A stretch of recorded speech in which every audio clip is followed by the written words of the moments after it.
Welcome to Live from DailyDOOH. We're here at Samsung KX in King's Cross in London. We're going to get straight on with it, and I'd like to invite my first guest, Barry Frey, President and CEO of the DPAA. Adrian, good to see you. Adrian. Good to see you, Barry. Thanks for flying in to see us. Yeah. Take a seat. I did just fly in. You just flew in from New York? New York, and boy, my arm's tired. Bada boom. Okay. Very good. Very good. And we have to say happy birthday. It was your birthday 2 days ago. Thank you so much, and kindly texted you. You texted me. Thank you so much. That's that okay. was so lovely. I did remember. I got a little calendar reminder. It says Barry's birthday. Very important. It's wonderful. Birthday. It's actually my birthday and Mother's Day every 11 years, the same day. Well, that's good. Excellent. And my mother told me how long it took for me to come out, so she gave me that guilt. Good. But it's all good. How does it fit after 11 years? Was it an 11-year cycle? Calendar-wise, because it's always the first Sunday in May is Mother's Day. Yeah. And the way it's calendarized, it always falls at that. Oh, brilliant. Yeah. Well, it's very nice to know. Yeah. I'll remember that in future. Okay. So, tell us a little bit about the DPAA. What are you up to? I know you've been busy. I know you've got Cannes coming up. Yes. But is that the next big thing for you, Cannes, or is there something else in between? Well, yeah, Cannes we're actively working on, and we actually now have about 20-odd brand leaders, CMOs, CBOs of major global brands, plus CEOs of agencies that will be doing our private chat sessions with our membership. In fact, Adrian, we have now the largest contingent. We have over 34, last count, DPAA members coming with us to Cannes. Wow. And I act as chief counselor, and Noah Class and my team work as other counselors, and we move the campers around. We have a wonderful out-of-home dinner the first night. Then we're going to do with Yahoo the global digital out-of-home cocktail party. Oh, nice. Plus, we have some other events and surprises planned, but some great speakers that will be with the head of global marketing at Microsoft. I'll be interviewing Sir Martin again. Yep. CMO of Hyundai, So CMO how long of have you Bose. been doing Cannes now? And this is when you came on board as a CEO, which is what, 6 or 7 years? Believe it or not, it's 8 years. 8 years. Okay, sorry, Right. I got that wrong. No. One of the first innovations you did was start giving real good member benefits back to the DPAA members. The reason for them to join. When did you start the Cannes thing then? This will be our 5th year at Cannes. Well. Yeah. Okay. Of course, we had a break during COVID. But it's come together. It's our largest group ever. People want to get out. And we do two things. Our members get a chance to hear what brands and big spenders want out of home, what they need, what we're delivering, what we're not, what we can deliver. And at the same time, we get a chance to have a lot of bright members in the room that end up selling these folks on the power of out-of-home. Cannes for you guys is just before your Toronto Great event, point. I guess. Yes, then we have a 4th or 5th year? 5th year as well. 5th year as well. Yeah, and we're back live, which is fabulous. And we have our 5th year. We have the great KJ, Kevin Johnson, is the CEO of Group M Canada. We also have the CMO of Visa Canada. And my favorite, well, they're all favorites, but the CMO of Harry Rosen, an upscale men's shop. And I think we're going to do a little fashion show. Oh, okay. Yes. There we go. Yeah, so, come around Will and... you be on the catwalk? Because people may not know, but in the last couple of Video Everywhere Summits, we've had you dancing with the Blue Man Group. Right. There was another singing opportunity with Jersey Boys, was it? Yes, with the Temptations from Broadway. Right, Ain't Too Proud. Yeah. Yeah. Yeah. And there will be some surprises. And to answer your question, that's a very educated guess from a very smart person, Adrian. Oh, good. Thank you. Good question. I'm going to invite you back again on the show. If you keep up with compliments, you're going to come back all the time. Absolutely. And then, of course, you guys were one of the only, in fact, I think the only industry association last year to put on an event. You managed to pull off the Video Everywhere Summit in October 2021 in New York. You must have bigger plans for this year. You moved to a new venue last year. I want to say it was in Chelsea. Yes. By the pier. Chelsea Piers, right on the Hudson River, as we overlook the Thames here. And we're going to have the same place again, which is great, so we're all coordinated. Yep. We actually, they had a lot of pressure on that date, so we had to pay them up this week in full. Okay. But it's a great place, and it was perfect. We had the garage doors open. It was a huge space.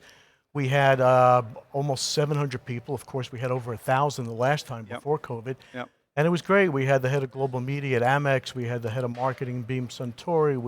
We had American Express Clarkson. It was great, and we got it in between. There was no issue really with people getting out to the pier?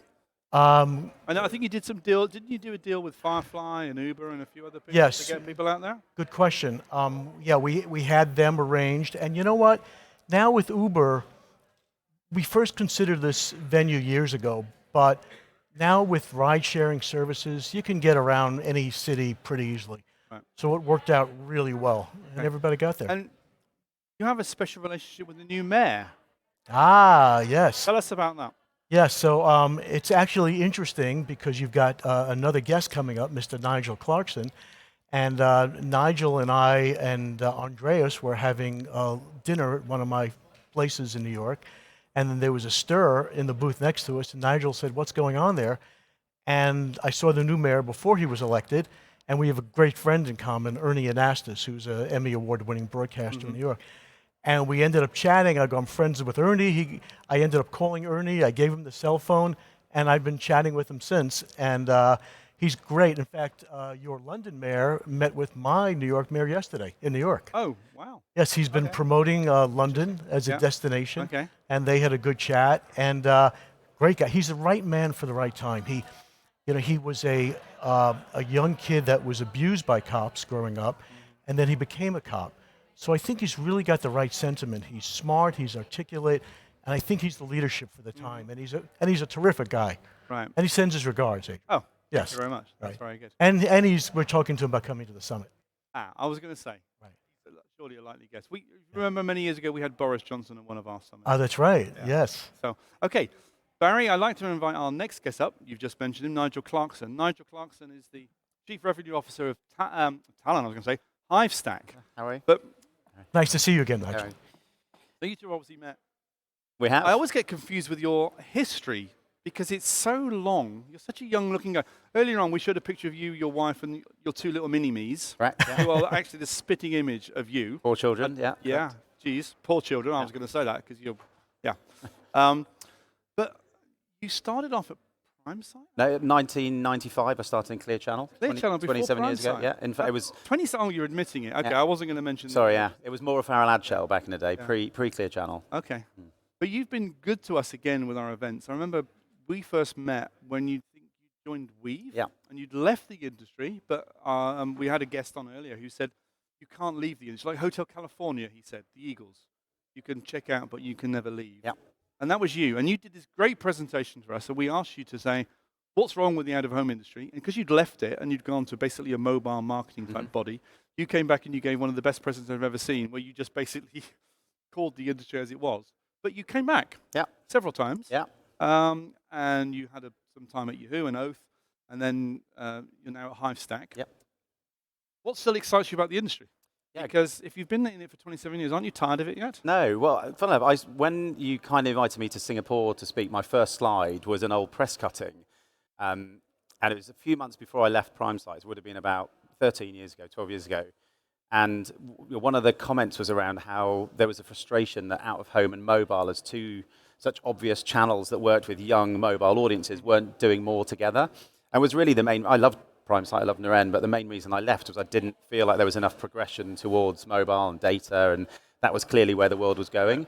And the reason I'm excited to be back is that it's now happening, and I think I talked in the presentation about a tipping point, and I feel like we're past that tipping point now, and there's genuine action happening globally around mobile, mobile IDs, data, real-time planning, buying, platforms, and moving us into that sort of programmatic space. And Barry, you seem to attract maybe, I don't know what the number is, but 20, 25 new members every year.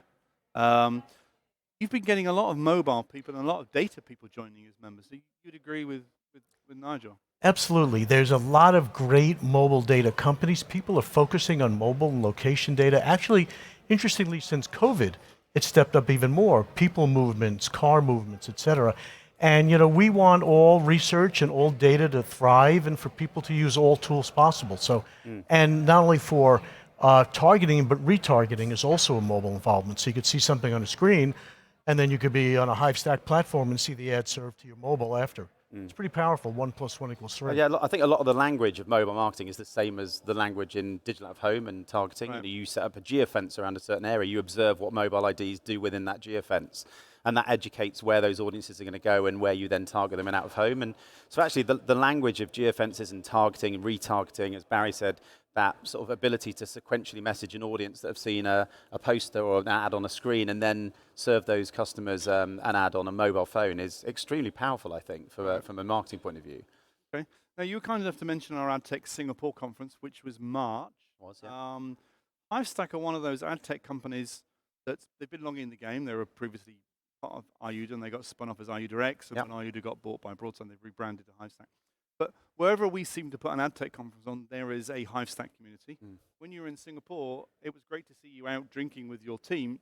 You had never seen anybody in the Singapore team, yet you'd worked for the company for 2 years, and you met everybody in the Asian region, and the guys from Sydney flew out as well. So what was it like joining a company, being the chief revenue officer for globally, but everything on Zoom? Yeah, no, well, I mean, I took the job in October, just over a year and a half ago, and the ambition of Andreas and the team then was to grow the footprint of Hivestack. And at that time, we were operational in the US, Canada, the UK, Japan, and Australia only. We're now operational in 22 different markets, and we've got people in all of those markets across the world. I think we've now got a sales and marketing team of sort of over 50, and I've never employed anyone face to face. Wow. Every single one was done on Zoom, and I was global chief revenue officer from Earlsfield in southwest London, and so I think Singapore was one of the first opportunities I had to travel again. Just previous to that, I met Barry and the team. Few tricks in there to figuring out if someone is a good fit. Yeah, I mean it's hard, right? Because we're not in offices anymore, and culture is a massive, it's a really important part of any business. Well, more so with Hivestack. With Andreas, culture's always been important, I think. Yeah, and I think particularly when you're building a remote business, that's really hard because often we would open we'd launch in a Thailand or Malaysia with one employee, and how do you bring that person into the culture of a business where normally the culture is built by the office and the people in it? So. Look, we've had challenges, but I would certainly suggest that I've definitely changed my view of, I was one of the old school, you have to be in the office every day, and I've seen the incredible work that our team has done globally from their own homes or but it from must be remote good working. when you get to it's amazing. Face to face so in good. real time. Yeah, we had, Barry, we had in Miami, we met your VP of demand for LATAM for Mexico. Oh, she's great. Carla. Flew into Miami. Carla's fabulous. Yeah. By the way, you mentioned a great question on culture. Even before you get to culture, when you're interviewing, and you've hired a lot, how do you ascertain chemistry when you're on a little screen and you're in a different country and you're in the time zones, but you have to make a chemical check before you hire someone too? How'd you do that so well? I think we're big believers in making sure that everyone in the business fits with everyone in the business. So we'll make sure that commercial people are speaking to people who work in product or marketing and dev, and because ultimately an ad tech business is as good as the technology and the development and product team that build it, and then the sales and marketing teams that build the solutions, and then the customer service people that support it. So we always make sure we try and sort of cross-reference. And how many people would typically interview a potential candidate then? I mean, it's not. You hear of some ad tech businesses where they go through sort of 15 stages. I think generally, hiring manager, I would generally see every VP that we'd hire to probably 4, maybe 5. It's less than Google. Yeah. Yes, I was going to say that, Barry, because there's been some horror stories of Google. Oh, yeah, 15 meetings in a day. Yeah. Right. Yeah, just giving up halfway through the process, thinking I just can't go on with this any longer. And maybe that's part of the process, though, right? They want to get people through to ensure that you're 100% right. But, nobody gets it 100% right, but I think that you just have to be very clear and very brutally honest. When you're in a startup like we are, where you might be the first boots on the ground in a market, you're not coming into a big corporate business with a canteen and a pool table. You're literally you're under the bonnet, sleeves rolled up, getting things to happen. Right. So you need to be really honest with people and tell them this is the challenge you're going to face. Because I think a lot of people are so desperate for talent in this market that they oversell the roles, and then people come in 2-3 years later and go, God, never told me I was going to have to do this much work. And I think we're honest. The opportunity for hard work in a business like Hivestack is really big because you can have a very quick return. So what's your big supporters of the DPAA? Yep. What's the most important thing that the DPAA is bringing to you? Bearing in mind that Barry's sitting to your left, striking distance. I could leave if you want to answer. So similar to you guys, really, you bring the right people into the room for the conversations that you're having, and Barry, spare him his blushes, brings excellent clients to the table, and I think often with conferences, and particularly in the ad tech space, we're a little bit guilty of talking to ourselves about ourselves. So having external talent it's a common problem. Yeah, and look, we know, right? Because clients probably spend maybe 5% of their time on advertising, the rest of it's on packaging and pricing and brand metrics. So, having clients share very valuable time with us and just being again, it's all about brutal honesty, sharing with us the challenges of what we have to overcome. And, I think in my space particularly, not just in out of home, but in ad tech, I think you can often over elaborate around what you're trying to do. And actually the client just wants to know, they don't want to know how you do it. They want to know why you're doing it. Right. Will you help me to sell more of my chocolate bar, my sneakers, my music? Yep. More people see my film, and how can you prove it? Rather than, a really complex, I think ad tech's desperate to dive under the bonnet and explain to people how they do stuff. Right. But actually the end product of what you do is much more important. Okay. Well, I want to ask you a little bit, in a second, about the ad tech space and how many vendors we have in the space, and if there's going to be any consolidation. But I want to bring on our last guest of the day, last but not least, Sophie Pemberton. Oh, please say hello. Hi, Soph. Hey, how are you? Hiya. Sophie, So Sophie nice to see is you. Chief Strategy Officer at Talon, and you just come back from maternity leave. I have, yeah. Well, maybe just come back, but 15 months ago, I think you gave birth to a baby girl. I did, yes. I brought that out. Was that one of the hardest projects you've ever done? Oh, yeah. Well, I don't know. Talon put me through my paces on a daily basis. Really? But, Damn, yeah. Eric. We need to have a chat with Eric about that. Yeah, that was intense. Doing that in lockdown was a lot more than I bargained Giving for. birth in lockdown. Yeah, having a baby in lockdown. And partner was allowed because there was... No, well, he wasn't allowed to any of the scans or appointments. He could be there at the time. Luckily, my sister was actually is a doctor and happened to work in the hospital that I was giving birth at, so she could be there as well. Oh, bonus. She turned up with a Lantagine. That was fun. Okay. So yeah, it's been an interesting ride. And But came back in January. Came back in January. Yeah. And how is it with coping with motherhood and the actual day-to-day? Because Chief Strategy Officer is not an insignificant job, I would imagine. And I got promoted 2 weeks before I left on maternity leave. You did, so I was remember. 8.5 months pregnant. Yes. That went out to the world, and it was a wonderful accolade to sort of and recognition of what I'd been doing to take a step up to. But coming back, it also meant that I hadn't been doing it very long when I actually came back. So there was a lot to learn, a lot to do. It was a huge new team to recruit. I share everybody's pain with recruitment at the moment. The weirdest thing that I found is how short people are when you meet them. Or tall. Or tall. Yeah, yeah. Right. Mostly short. I'm 6 foot, so I meet all these people and I'm like, they are tiny. Yeah. So coming back you probably was, look tall. You look short on Zoom. This is the one yeah, we I meet think you, we people realised you're are. so tall. Yeah, people are baffled. So yeah, came back, had to recruit a lot of people, had to jump straight in. I have to say to the audience, the only person short on this panel is Barry. Don't put me next. Thank you very much. Sizes. Come on, borrow Just my thought I'd throw that heels. one in there. So yeah, it's been pretty intense, but yeah, it's going well. And like Hivestack, you've been going on a massive growth spurt in terms of the business. Talon are now in North America. When we're in Singapore, you announced that you were doing a Singapore office and I think an Australian office. Dubai just launched. Sorry, as Dubai. well. Yeah. That's right. You had an Australian lady join to set up Singapore. Yes, that's Mel. And we had a guy called Chadi who's just heading up Dubai. We've obviously got Talon Island now, Talon US, and the headquarters in the UK. Right. And North America seems to be going rather well for you guys.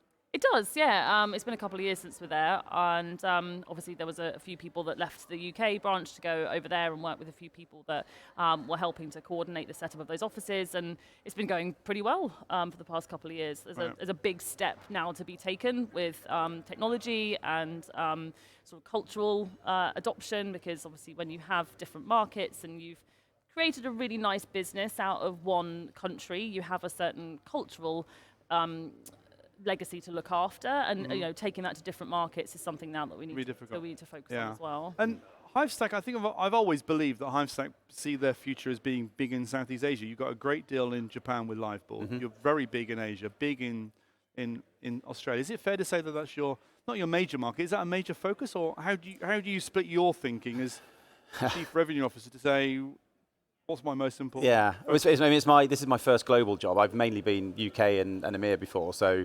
dealing with somewhere in the world is always awake at Hivestack has been quite challenging. But no, I think APAC is just a really lively marketplace. It's very digitally focused. It's very savvy, and there's some hugely populated towns there, and cities. Japan's the third biggest ad market in the world. China's the biggest. The US is second biggest. We think Latin America is really interesting. And we've gone into sort of Western Europe in a major way. And I think the challenge now is you don't want to overstretch yourself and try and go into it. I don't want to, I mean, it would kill me, but I don't want to try and open another 25 countries this year. And many people don't know, Barry, that you've actually got members, lots of members outside of North America. Absolutely. We're actually, I used to say we're in every continent, but you corrected me once and said that we have no members in Antarctica. Did I correct you? That was you. That doesn't like sound you. like me. Yeah, that doesn't. You actually done a couple of great things during COVID. That was one. And then I had this habit, as everybody's known now, where depending on who I'm speaking to, I hang up the flag behind me. And Adrian very well pointed out that the UK Union Jack can be one way or the other, depending on the ships at sea. If it's upside down, it means you're in distress. That was the secret signal in the old days. If you were, he might have been in distress. He was having a Zoom call with me. So he probably was. Well, I was in distress until Adrian pointed out that behind me it was wrong. But no, we actually have. When I started, we had about 25 member companies. Now we're coming up over 170 around the world. And outside of Antarctica, we've got members EMEA. I mean, Dubai, Brazil, Latin America, of course, Canada. I think we're about 40 countries now. And the good news, because we are the promoters of the digitization of the industry, and that's how we grow the industry, digital crosses borders, Adrian. And the best practices and the similarities and what people can exchange and work together on are very similar, unlike, say, an analog world. So it works very well. And I've also had global roles, running Sci-Fi Channel, USA, and Hallmark. So I'm used to working across borders. Right. Is there any? What's next for Talon in terms of will they continue expanding? Or is there any big announcements that are coming up this year? I'm sure there always are a couple in the back pocket, but I think we're broadly in the same camp as Nigel and Hivestack right now, which is we've expanded quite quickly. We've got a lot of technology to deploy. We've got a lot of work to do. I think that's really the focus for us now, is sort of figure out what we have and where we need to work a little bit harder with what we've already. As a company in London, do employees go to the office? Yes, we do. All of them? Most of them, yeah. Really? Really enjoy it. I mean, every day? Pretty much every day. I mean, I've been in both days this week already. I was in 4 days last week. And last week we had a pub quiz that was hosted by a couple of the sort of client execs and managers. Right. And the office was just brilliant. There were so many people in, and that's exec level all the way up to actually Eric and Barry and James. Right. So we had a great time. A lot of people were in. We all went to the pub, had a quiz, got shouted at by a couple of people for a couple of hours, and yeah, it was a really fun time. That's good. I haven't quite got to grips with who's back in the office in London. During COVID, we had all sorts of agencies and media owners where some people were going in 2 days a week, and half the offices are going in one half, and the other half were going in the other half, and whatever else. But I haven't quite got to grips with who's really Agencies back. Are not necessarily full-time, everybody, but I got to tell you, I was at Talon this morning, and the vibrancy and the energy there is fabulous. It was so great to see. Yeah. There wasn't a huge amount of people in today, but no, our agencies that we're talking to, often I walked into a sort of partner that we're just about to start working with, and they have a capacity for nearly 400 people, and there was maybe 25, 30 people in, and it just felt very peculiar to have that much space and that little people in. It almost was just don't bother. Yeah. So yeah. Well, I was going to say in New York, we've seen examples of many of your member companies. I mean, not downsizing in terms of people, but certainly downsizing office space. Yes, that's happened quite a lot. I think if there's a New York average, there's a large percentage of people in Tuesdays, Wednesdays, and Thursdays. Fridays and Mondays, people are working from home, casting a wide swath of averages. And I don't know if that's going to change, especially now the summer's coming up. It may continue. So what's the vibe like in Manhattan? Because I mean, here you must have seen the vibe is back in London. Right, absolutely. Transport for London is full. There's lots of people out. We've had some nice weather. If you go out in the evenings, everything is packed. Is that the same in Manhattan? I feel like it was back in New York before London. I went to New York really early doors, when I was on the flight the day that you could fly back to New York for the first day, and I was really surprised at how lively it was. It's been in and out. The way I would characterize it, and you actually had a great event, Adrian. It was very exciting for me when you had your gala awards in Times Square on Broadway. And I just seeing the lights on Broadway, seeing the people out was very exciting. That was a demarcation in the fall. But then, of course, a lot of hesitancy came back. In JFK yesterday, I would say about 20% of people were wearing masks, which is huge. It used to be 100% 3 weeks earlier. Heathrow, my guesstimate was maybe 6%. Yeah. New York doesn't feel as vibrant back as London does, from what I've seen. One observation I have though is the hybrid work. It's really easy to say we're going hybrid, and everyone's saying they're going hybrid, but it's really hard to do it properly because, forgive me for getting this wrong potentially, but I think it was Publicis, and they had this thing called heads up and heads down. If you're in the office, you're doing heads up activity, you're meeting people, you're looking them in the eye, you're having brainstorms, you're doing your daily scrums, You're not on a Zoom. your one-to-ones, your eye-to-eye, face-to-face heads up.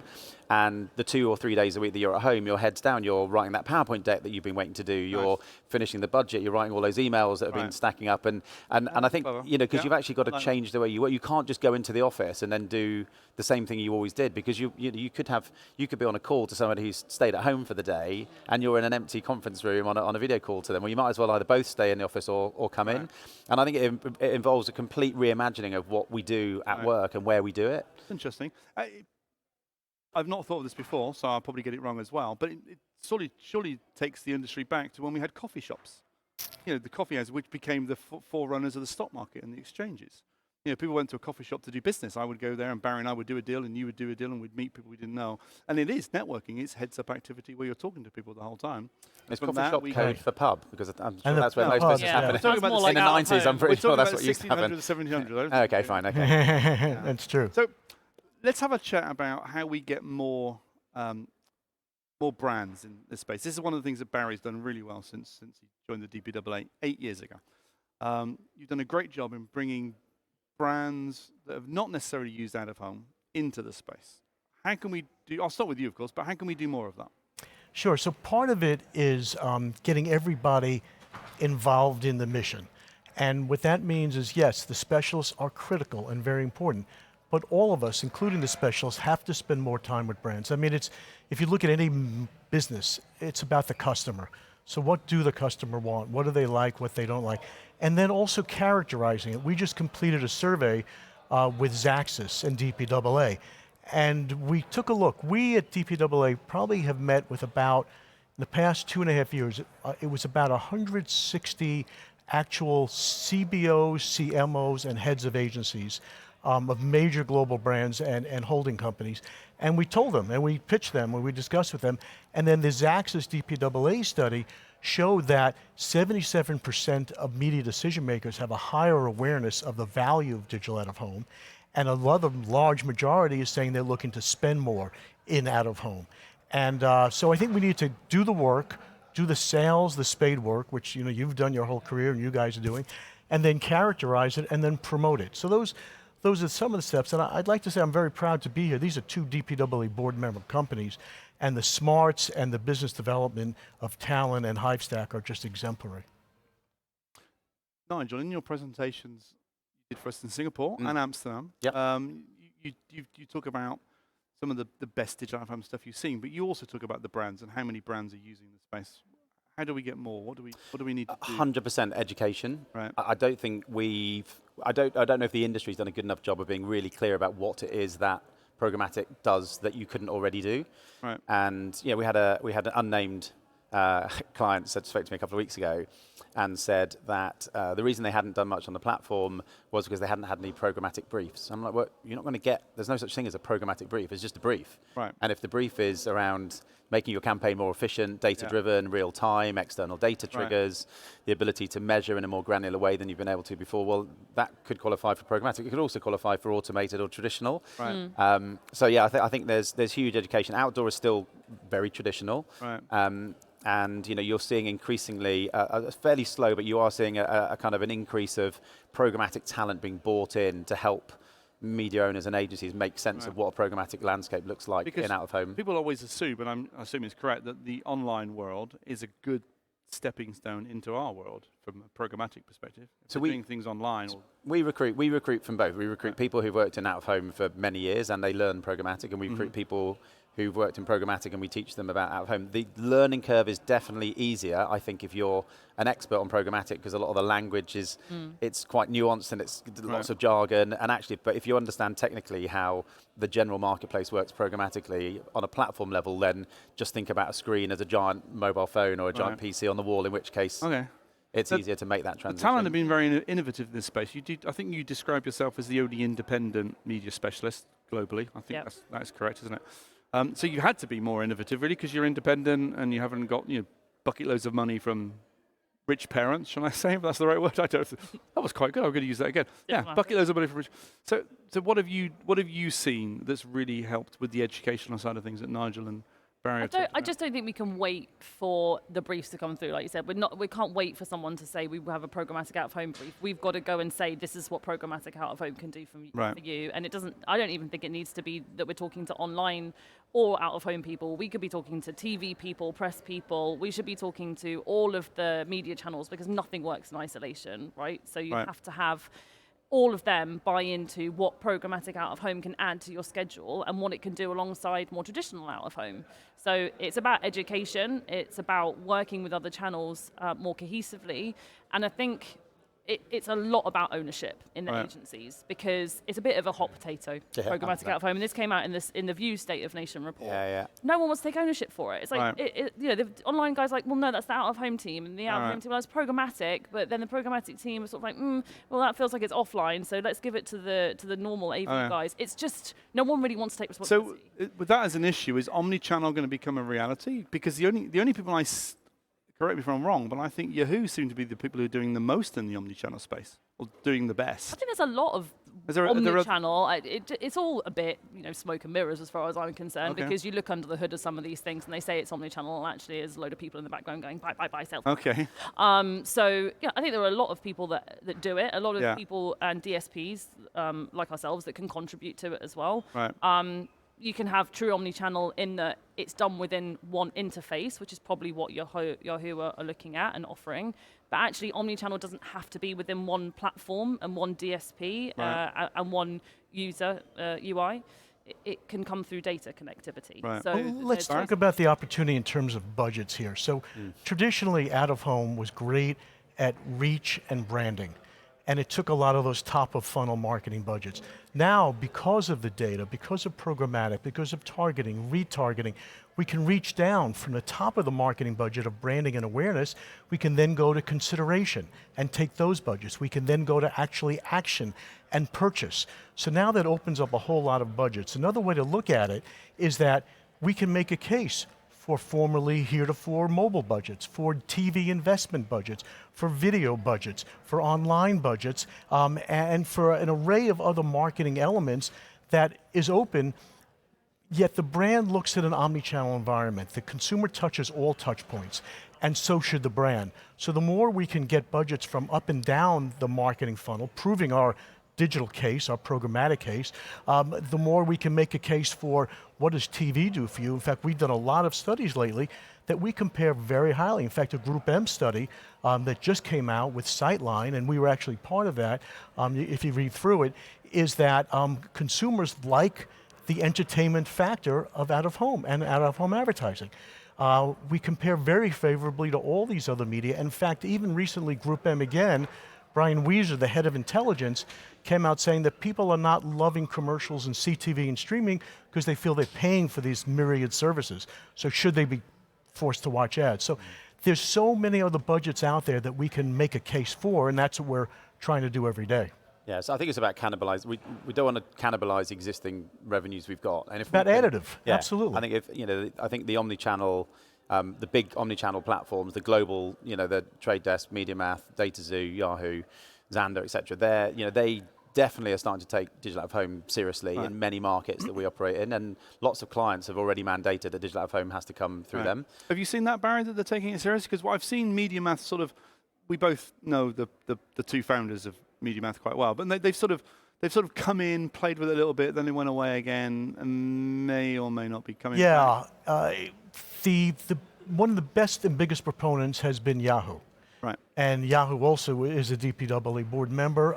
Trade Desk is stepping in. Mm-hmm. Now, of course, these people are doing that as they're looking at CTV, fair to say, but they're seeing, because they oversee all media, they understand the value of all media and how digital out of home compares quite favorably to other digital media. Right. So I see that a lot. Sophie, you agree that they're the importance of the space? Yeah, to a certain extent. I think, obviously as a specialist, I think there's a lot to be said about expertise when it comes to out of home. And Right. we had About extra what, I'm sorry? expertise when it Expertise, comes to right, sure. Sure. I think we had a whiteboarding session with one of those people that you've just mentioned, a big tech player, a couple of weeks ago, and they were baffled by how you can buy and plan and execute out of home. And yeah, you shouldn't get into the weeds of that when it comes to talking to clients about it, because they don't care how it's activated. They care about what they're selling and how many people to get into their store. But I just don't think it can be sort of a blunt instrument that is taken into a platform in a really straightforward manner and executed with a button. I think you need to have a bit more nuanced expertise behind that. Behind that. Interestingly, just to support your point, that the best presentation. Sorry, Nigel, you were second. The best presentation, as voted by our audience in Singapore, was "Don't Forget the Specialists" by the Indian lady who was the former co-CEO of Kinetic in India. Absolutely, I mean, Back there. Yeah, it's good. Well, there's Quite a also long an way. evolution in specialists, and Talon's a great example of it. You've got Barry Couples that oversaw all media at OMD. You've got Jim Wilson, who overseen television and other media as well, and that's, because the brands look at it in an omni-channel way, so if you have expertise that understand all media, you can make a great case for this. I think if you've got a provocative specialist, yes. If you have a pretty laid back, willing to wait for the briefs to come in, then there's value to be questioned there. But we pride ourselves in the fact that we do provoke and we have difficult questions, and we work with lots of different suppliers and we have lots of different partnerships to test things and to figure out how they work. And you've got to do that in order to push forward and create new opportunities and bring new brands on board. Yeah. Well, we worked together on a project 5 years ago, didn't we? The four screen, and it was a really interesting way to look at how does social media and out of home interact. And if you think about a typical TikTok, Facebook, Instagram ad, they're generally a portrait ad. It's a video and it's autoplay with no sound. That is a 6-sheet, or a 6-sheet in Pro, right? So whether that ad is served in a gym, in a cinema, in a mall, in all of those environments where social media users would be hanging around, there's an obvious place. Now, we're not getting those budgets yet. Social media is not, they're not going to, we must add 5% of our budget to out of home to extend this reach. But I think the ability to serve some of those ads in London Underground and have TikTok ads with all different influencers on, we were, and we had, you guys certainly drove that to great success in the agency. And so, that brains around how outdoor works with other channels doesn't have to come from outside of outdoor. There's a lot of talent, like Sophie, who's worked in agencies before, that can, bring that omni-channel thinking together. Right. I think with social in particular, trying to get into those walled gardens is tough and tricky. So we're waiting for some expertise in the social space to start actually challenging and taking on Facebook and Instagram and Twitter. And there's one particular company that we're talking to called We Are 8, who are incredibly diverse and sort of entrepreneurial in their thinking. And they're the kind of people that are going to help us shake the trees, because they're actually taking on some of these big giants just as we want to, and having. Well, if you look at every study, out of home always adds reach to other media campaigns. It's more screens, it's additional places, it's additional eyeballs. And the point about the social media is interesting. We could take a model from that. Evidently, a lot of digital screens don't have audio, but look at all the popularity of TikTok was just background music. There's not really an audio track there of verbiage going on. So people are really embracing this from the advertisers and from consumers. Fun fact, 25% of all Americans have put an outdoor ad on their Instagram account. It's the most Instagrammed media channel. I've just seen that they're taking some billboard media owner in the US is sort of selling their billboards directly to consumers to be able to upload their pictures for Mother's Day. Yes. So now they're cutting out everything in between. They're just going directly to consumers to upload their stuff. That was actually a brilliant campaign. Domney did it, and you could basically go on, self-serve, wish your mother a Mother's Day, and they actually, which was a real coup, they had the Charlie D'Amelio and her sister promoting it on social. My daughter, who's a social media, she works at MTV, she picked up all of that just from Charlie, not even from Domney, and it was quite a great execution this past weekend. It certainly seems if you're a celebrity and you're not on a billboard, you're not really a celebrity. When did you ever see a celebrity tweet a picture of themselves in front of a banner ad? Right, never. Nice. Didn't happen. Yeah, very good. What about inventory, digital inventory? We've seen this massive move towards digital now. We were, I think the first digital billboard ever in the whole world was Titan. You probably sold it at some point in your life or did something on it with Titan Transvision. Yeah. Which I can't remember many years ago, but it was a long time ago. When we started what we do, our blog now, when we started it, JCDecaux had 4 or 5 digital billboards. And I don't know if any of you remember Clear Channel. They did a crazy deal with an Israeli company called Magink, which was a very, very early OLED type property, which worked in sunlight. So if you put a billboard, an outside billboard in middle of the Arizona desert or a sunny, it worked. Here in the UK, you had to shine lights on the thing because of our lovely weather for it to work. But now we seem to have a lot of digital inventory. Have we got too much, not enough, just about right? And how are we going to fill it? I don't think we probably have enough. I think just keep going. Yeah. Right, I think there's always going to be an appetite. Private equity people would love you for saying that. I think there's always going to be an appetite for classic inventory. You know, that sells through months in advance, is laid down in massive chunks, and it does a lot for brands. But digital inventory and the appetite for it and the demand is increasing and going, you know, at the rate of knots that we. Really? You know, from our point of Look, view, you can when it never comes have to enough RTBs. video. As you all know, Adrian, we call our summit the video everywhere. And that's because there's not a consumer or a brand that doesn't get up in the morning and say, I love video. I understand the power of video. More is needed. It still needs to be smart. Right? You can't just, it's not, if you build it, they will come, is not necessarily true. And if you think about out of home, in any guise, is in 3 buckets. There's roadside, there's transit, in various, and then there's place-based. Yeah. I think place-based is a really interesting proposition. Certainly in the US, it's massive. You know, anywhere that a screen could be put, then they're put. And I think you can have local sales team, you can have programmatic, you can put all of your inventory programmatically.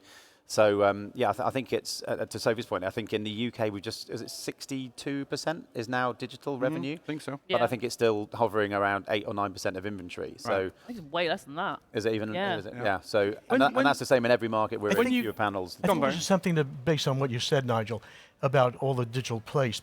So something that's really happening afoot now, it's very important in the media world, is the deprecation of the cookie.